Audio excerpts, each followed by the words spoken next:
স্বামীদের অত্যাচারে অতিষ্ঠ, তাই পালিয়ে একে অপরকে বিয়ে করে নিল দুই বউ। এমন ঘটনা শুনেছেন কখনো? হ্যাঁ, এবার এমনই অবাক করা ঘটনা ঘটেছে যোগী রাজ্যে।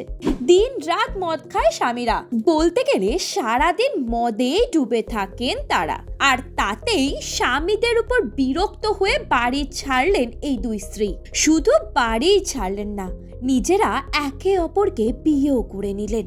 যোগী রাজ্য উত্তরপ্রদেশের বাসিন্দা ওই দুই মহিলার নাম কবিতা ও গুঞ্জা ওরফে বাবলু। দেউরিয়া স্থানীয় শিব মন্দির, অর্থাৎ যে মন্দিরকে স্থানীয় লোকেরা ছোটা কাশী বলে ডাকেন, সেই মন্দিরে বৃহস্পতিবার সন্ধ্যায় এই দুই মহিলা বিয়ে করেন। জানা গিয়েছে ওই দুই মহিলার একে অপরের সঙ্গে পরিচয় হয় ইনস্টাগ্রামের মাধ্যমে। একই রকম পরিস্থিতি তাদেরকে একে অপরের কাছে এনে দেয়। দুজনেই মদ্যপ স্বামীর হাতে নিত্যদিন অত্যাচারের শিকার হতেন।